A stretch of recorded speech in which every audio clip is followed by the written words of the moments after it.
The bitter wind howled across the frozen Montana landscape as Bethany Blackburn's fingers bled through her tattered gloves. It was the winter of 1873, and the blizzard had shown no mercy to the small wagon train that had hoped to establish a new settlement before the first snow. Bethany's tears froze on her cheeks as she drove the makeshift shovel a splintered board from their broken wagon deeper into the frozen ground. The bodies of her parents and younger brother lay wrapped in the family's quilts, their faces peaceful despite the violent storm that had claimed them. Typhoid had taken her mother first, then her father succumbed to pneumonia trying to care for them all. Little Jacob had simply stopped breathing in the night, his small body unable to fight the cold any longer. "I'm sorry," Bethany whispered, her voice carried away by the merciless wind. "I'm so sorry I couldn't save you." The snow had been falling steadily for 3 days.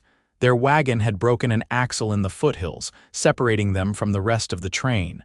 Her father had insisted they could make it to the next settlement on foot. That was 2 weeks ago.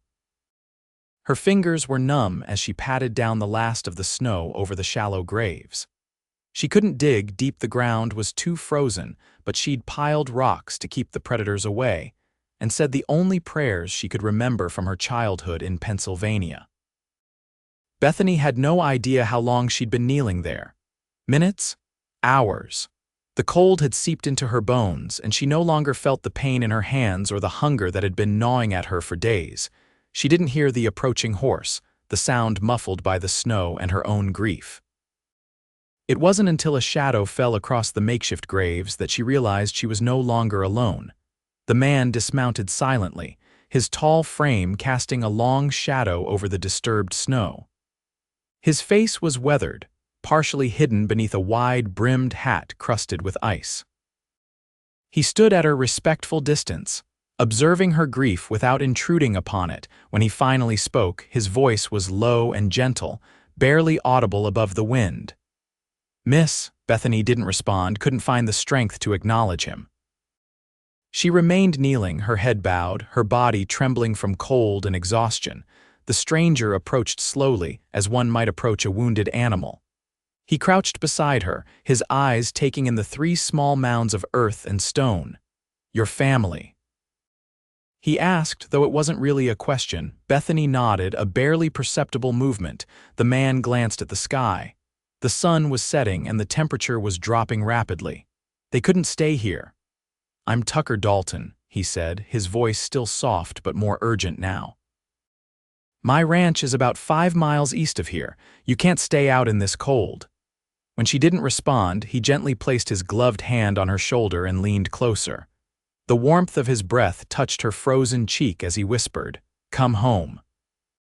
Something in those simple words broke through Bethany's stupor. She turned her face to his, truly seeing him for the first time. His eyes were the color of the summer sky, a stark contrast to the gray-white world around them. There was kindness in those eyes and something else, a familiar pain that told her he understood loss. "I can't leave them," she whispered, her voice cracking. "They're at peace now," Tucker said, his hand steady on her shoulder. "But you're still here and you need shelter. Come with me. When the thaw comes, I'll help you give them a proper burial." The promise in his words gave her the strength to nod. Tucker helped her to her feet, her stiff legs nearly buckling beneath her. Without a word, he removed his heavy coat and wrapped it around her shoulders, then lifted her onto his horse as if she weighed nothing at all. "Hold on," he instructed, mounting behind her and wrapping one arm around her waist to keep her secure. As they rode away, Bethany looked back at the 3 small mounds, now growing indistinct in the falling snow and fading light. "Goodbye," she whispered, though the word was lost to the wind. Tucker's ranch was modest but sturdy, a main house built of logs with a spacious barn and several outbuildings. Smoke curled from the chimney, promising warmth within. An older woman hurried out onto the porch as they approached, her gray hair escaping from beneath a woolen shawl. "Tucker Dalton." "I was about to send Samuel out looking for you." She stopped mid-sentence when she saw Bethany. "Oh, merciful heavens! Mrs. Cooper, this is Miss..." Tucker paused, realizing he didn't know her name. "Blackburn. Bethany managed to say through chattering teeth. Bethany Blackburn. Miss Blackburn needs warm clothes, food, and a place by the fire, Tucker said as he helped her down from the horse. Her family. He didn't finish the sentence, but the look he exchanged with Mrs. Cooper said enough. You poor dear, Mrs. Cooper said, rushing forward to support Bethany's other side as they helped her into the house. Let's get you warmed up. The interior of the ranch house was surprisingly cozy. A large fireplace dominated the main room with well-worn but clean furniture arranged around it. Mrs. Cooper, who Bethany soon learned was the housekeeper, bustled about preparing a hot bath while Tucker disappeared to tend to his horse. He found you just in time, Mrs. Cooper said as she helped Bethany out of her frozen clothes and into the steaming bath. Another hour in that cold, and we'd be burying you too. The blunt words should have hurt, but Bethany was too numb to feel anything but the blessed warmth of the water on her skin. She allowed Mrs. Cooper to wash her hair and scrub away the dirt and grief that seemed embedded in her very pores. Later, dressed in a borrowed nightgown and wrapped in quilts before the fire, Bethany sipped hot broth while Tucker sat across from her, his face grave as she told him what had happened to her family. We were bound for Oregon, she explained. Father had a letter from his cousin promising land and a fresh start. Mother was reluctant, she didn't want to leave Pennsylvania, but father was determined.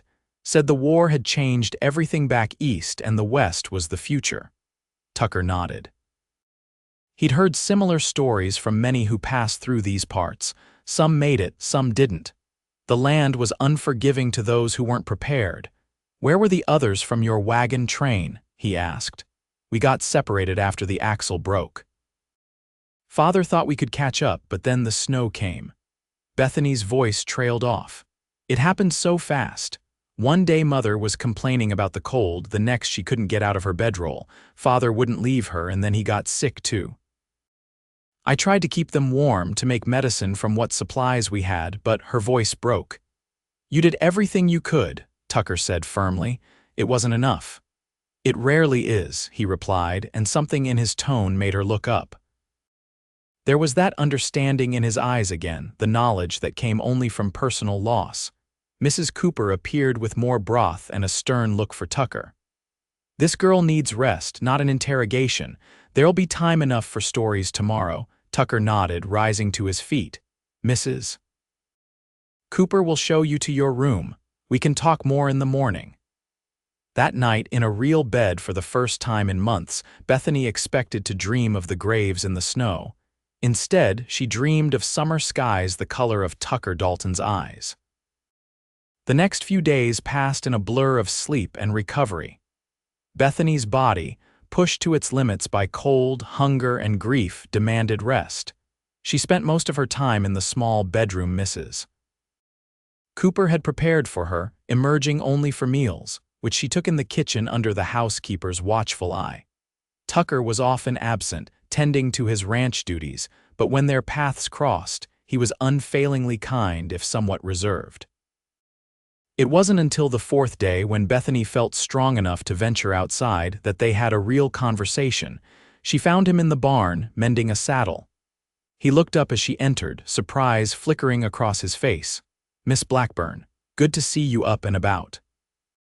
Please call me Bethany, she said, pulling her borrowed shawl tighter around her shoulders. And thank you for everything. I don't know how I can repay your kindness. Tucker set aside his work. No need for repayment. Anyone would have done the same. No, Bethany said with quiet certainty. Not anyone. There was a moment of silence between them, filled only by the soft nickering of horses in their stalls. You have a beautiful place here, she said finally, looking around the well-maintained barn. It's a work in progress, Tucker replied, a hint of pride in his voice. My father started it 20 years ago. I've been expanding since he passed. I'm sorry for your loss, Bethany said automatically, then flushed as she realized how inadequate the words were, the same empty phrases people had offered her when her mother died, words that did nothing to fill the void left behind. But Tucker just nodded. It's been 5 years. He would have liked to see what the place has become. He gestured to a nearby bench. "Would you like to sit? You still look a bit pale." Bethany accepted the offer, settling onto the rough wooden bench. For a while they sat in companionable silence, the kind that forms between people who have shared an intense experience, however briefly. "Mrs. Cooper tells me you're quite a cook," Tucker said eventually. "She says you've been helping in the kitchen." Bethany smiled faintly. "My mother taught me." She believed a woman should know how to run a household, even if she was more interested in books. "And were you more interested in books?" "Yes," Bethany admitted. "Father called me his little scholar. He promised me that once we were settled in Oregon, he'd find a way for me to continue my education." Tucker studied her for a moment. "There's a small school in town. They're always looking for someone to help teach the younger children." Hope fluttered in Bethany's chest for the first time since the blizzard. "Are you suggesting I stay here, in Montana?" "For now, at least," Tucker said carefully. "Until you decide what you want to do, the spring thaw is still months away and the passes won't be clear until May at the earliest." Bethany hadn't thought that far ahead. The future had seemed an impossible luxury while she was fighting for survival. Now, faced with choices, she felt overwhelmed. "I don't have any money," she said. "Our savings were with my father." Tucker's expression darkened. "Were they with him when you—" "When you buried him," Bethany nodded slowly, understanding dawning. "You think someone might find the graves and—" She couldn't finish the thought. "It's a possibility we should prepare for," Tucker said grimly. "When the weather clears enough, I'll ride out with some of my men. We'll bring your family here, give them a proper burial in the town cemetery." "I'd like to come with you," Bethany said, her voice stronger than she expected. Tucker looked like he wanted to argue but simply nodded. "If you're well enough when the time comes." As winter deepened its hold on the Montana territory, Bethany slowly built a new routine at the Dalton ranch. She helped Mrs. Cooper with the cooking and housekeeping, grateful for the chance to earn her keep. In the evenings, she often found herself in the small library Tucker's father had started, losing herself in books she had never read before. Sometimes, Tucker would join her there, quietly working on ranch accounts while she read. They rarely spoke during these times, but the silence was comfortable, like the presence of an old friend. It was during one such evening, as a particularly fierce storm rattled the windows, that Tucker finally told her his own story. "I was married once," he said abruptly, setting aside his ledger. "Her name was Emily. She died in childbirth 3 years ago along with our son." Bethany closed her book, marking her place with a finger. "I'm so sorry, Tucker," he nodded, his eyes fixed on the fire. "The doctor said it was a breech birth. There was nothing anyone could have done, but I still wonder sometimes if I'd gotten her to town sooner, found a better doctor." "You can't think that way," Bethany said softly. "It will drive you mad." "Is that what you do?" he asked, looking at her directly. "Never wonder if you could have saved them?" The question caught her off guard. I wonder every day. If I'd insisted we stay with the wagon train, if I'd found better shelter, if I'd recognized the signs of illness sooner." "But you know in your heart that some things are beyond our control," Tucker said, his voice gentle. "That's what Mrs. Cooper tells me anyway." Bethany smiled faintly. "Mrs. Cooper seems very wise. Don't tell her that, she's bossy enough already."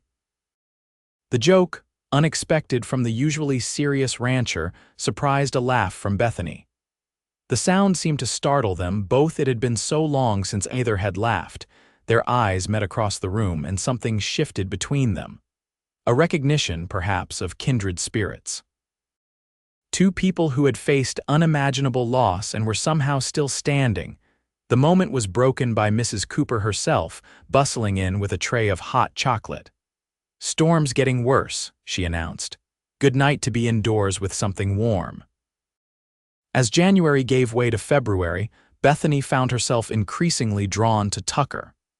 He was unlike any man she had known back in Pennsylvania, quieter, more self-contained, yet with a steady strength that reassured rather than intimidated.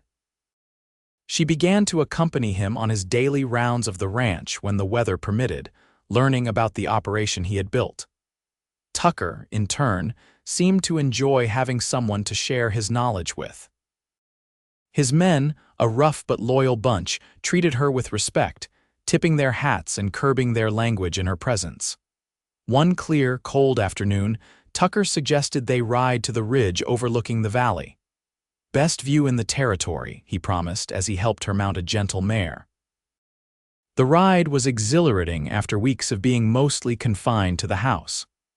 Bethany's cheeks flushed with cold and excitement as they crested the ridge, and the valley spread out before them, a vast expanse of white broken by the dark ribbon of a half-frozen river. "It's beautiful," she breathed, taking in the wild grandeur of the landscape. "It can be harsh," Tucker acknowledged, dismounting and helping her down. "But there's something honest about it. The land doesn't pretend to be anything other than what it is."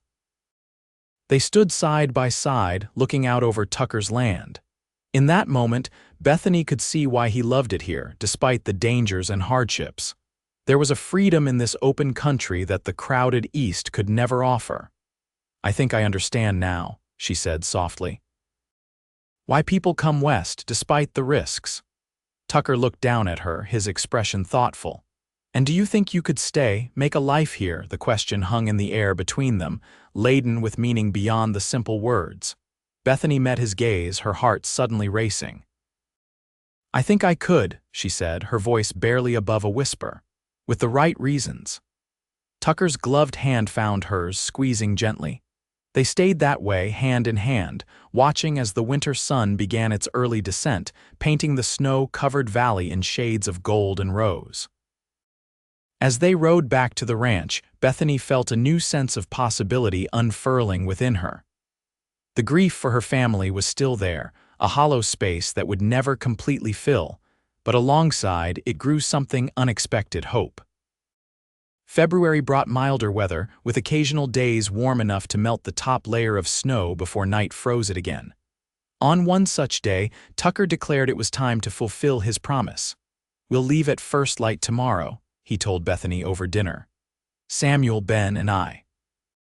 The ride will be hard, but we should be able to reach the site and return before another storm hits." Bethany nodded, a knot forming in her throat. "I'll be ready." Mrs. Cooper frowned at them both. "It's still dangerous country this time of year. Are you sure this can't wait until spring proper?" Tucker exchanged a glance with Bethany, who understood his concern. The longer they waited, the greater the chance that someone else might find the grave someone without respect for the dead or their belongings. "We need to do this now," Bethany said firmly. "I need to do this." The journey was indeed difficult. The trail Tucker had followed to find Bethany was partially obscured by new snowfall, and twice they had to backtrack when they found their way blocked by fallen trees or snowdrifts too deep to safely traverse. By mid-afternoon, Bethany was beginning to fear they would have to make camp for the night, but then a familiar ridge came into view and she knew they were close.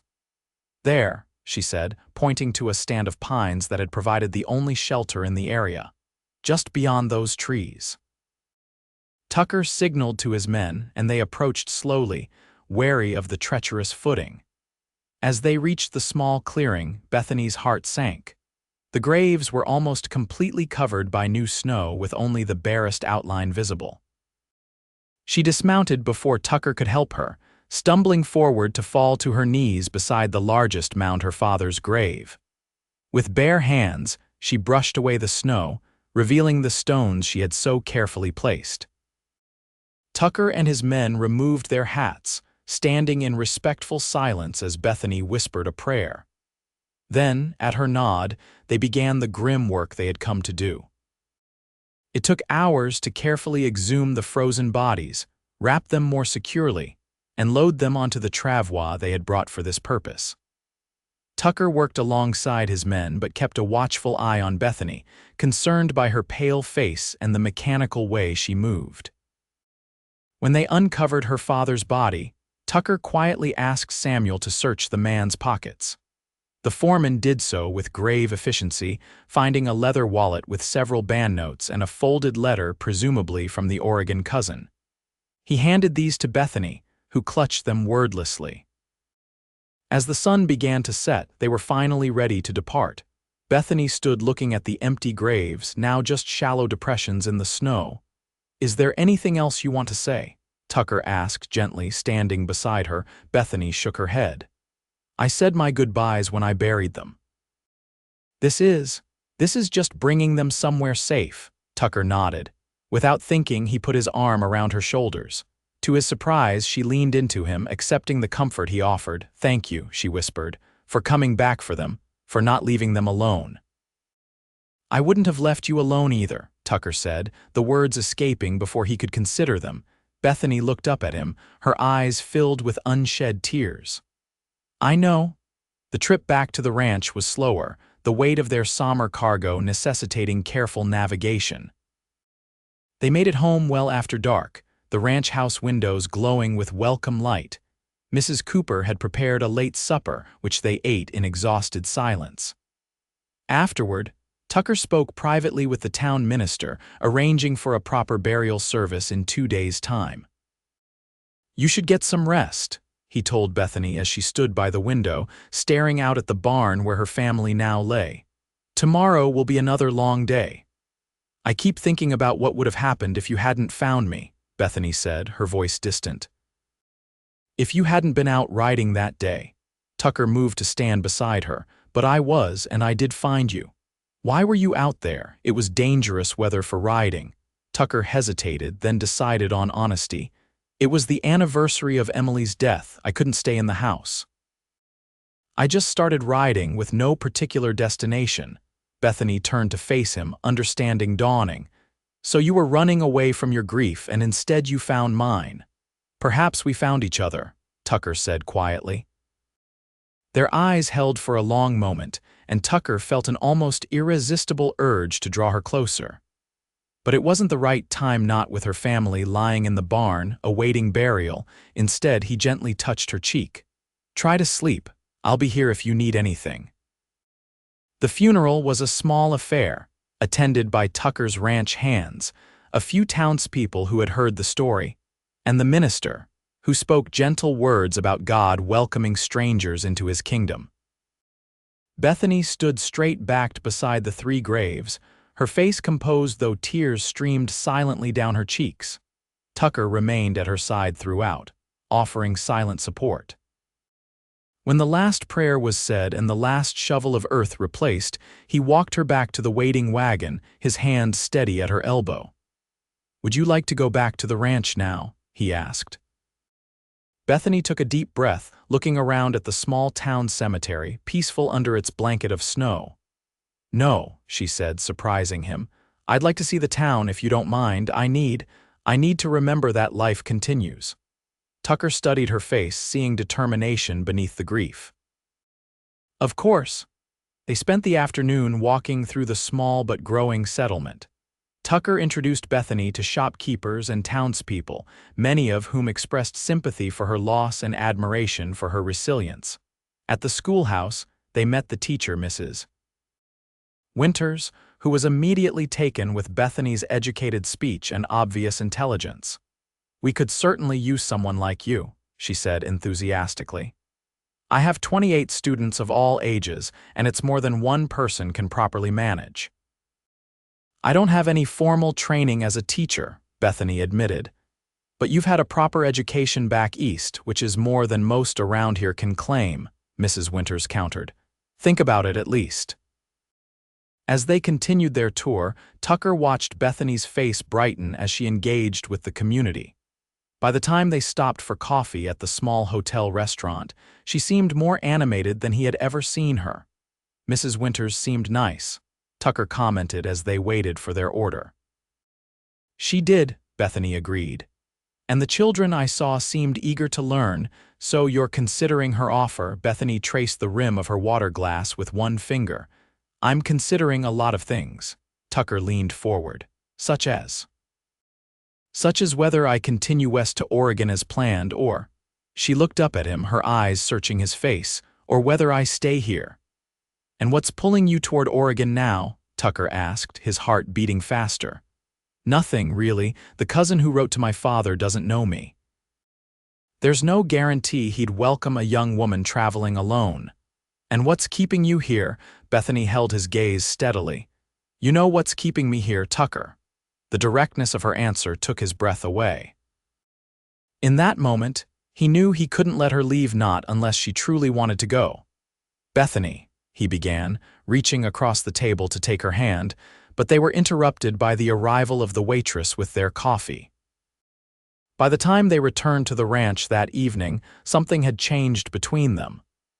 There was an awareness, an anticipation that made even simple interactions charged with meaning. Days passed, turning into weeks.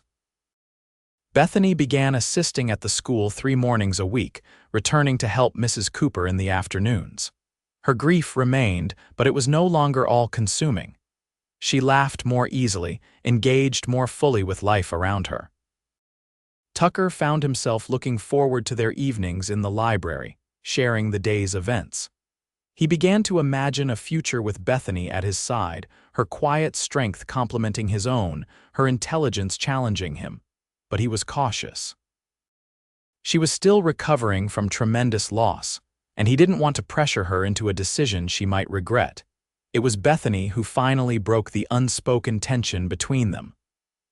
One evening in early March, as they sat before the fire, she closed her book decisively and turned to him. Tucker, there's something I need to say. He set aside his own reading, giving her his full attention. I'm listening. When you found me that day, kneeling in the snow, I thought my life was over. I couldn't imagine a future without my family. She took a deep breath.